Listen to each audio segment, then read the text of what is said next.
हमारे सहयोगी अतुल भाटिया इस वक्त सीधे सुप्रीम कोर्ट से जुड़े हुए हैं। अतुल, बेल कॉपी सामने आई है, शर्तें हमने बताई हैं, और क्या क्या कहा गया है इस बेल कॉपी में?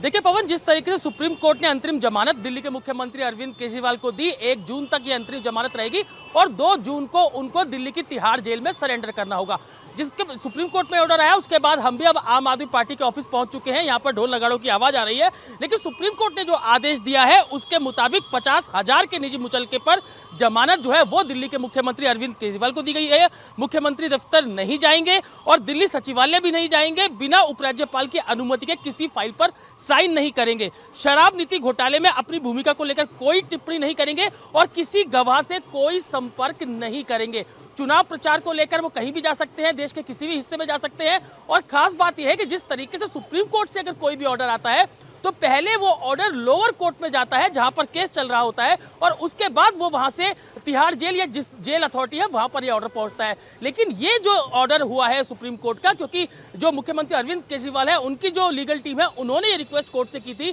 कि ये ऑर्डर जो है, जो अंतरिम जमानत है, इसके ऑर्डर सीधा तिहाड़ जेल भेजे जाए, जिसको कोर्ट ने माना है। अब ये ऑर्डर जो है वो लोअर कोर्ट नहीं जाएंगे बल्कि सीधा तिहाड़ जेल जाएंगे, जहां जिसके चलते अब ये उम्मीद जताई जा रही है कि आज ही जो दिल्ली के मुख्यमंत्री अरविंद केजरीवाल है वो जेल से बाहर आ सकेंगे। अगर लोअर कोर्ट में ये ऑर्डर जाता तो शायद और समय इस पूरे अरविंद केजरीवाल को जेल से बाहर आने में लग सकता था। तो अब ये ऑर्डर नीचे नहीं जा रहा है, लोअर कोर्ट में नहीं जा रहा है, तो अब माना जा रहा है कि जल्द ही उनकी रिहाई जो है वो अब तिहाड़ जेल से हो सकती है। अब जो कोर्ट का ऑर्डर है वो सामने आ गया है और अभी आप देखेंगे तो अभी 4 बजे हैं। अगर 5 सवा 5 तक भी ये ऑर्डर जो है वो तिहाड़ जेल पहुंच जाता है तो निश्चित रूप से आज ही रिहाई दिल्ली के मुख्यमंत्री अरविंद केजरीवाल की तिहाड़ जेल से हो सकेगी। लेकिन जिस तरीके से कोर्ट ने ये ऑर्डर दिया है तो देखने वाली बात होगी कि हालांकि सचिवालय का हमने पढ़ा कि सचिवालय वो नहीं जा सकेंगे, अपने दफ्तर नहीं जा सकेंगे, तो क्या वो आम आदमी पार्टी के दफ्तर में पहुंचेंगे? लेकिन यहाँ पर आप देख सकते हैं कि आम आदमी पार्टी कार्यकर्ता जो है वो यहाँ पर आम आदमी पार्टी के दफ्तर में जुटना शुरू हो गए हैं। ढोल नगाड़ों की आवाज अंदर से आ रही है। लेकिन जिस तरीके से ये अंतरिम जमानत सुप्रीम कोर्ट ने दी है, 1 जून तक ये अंतरिम जमानत है और कोर्ट ने ये भी बोला है, सुप्रीम कोर्ट ने ये बोला है कि क्योंकि ये चुनाव का टाइम है और वहां पर इस तरीके से अगर एक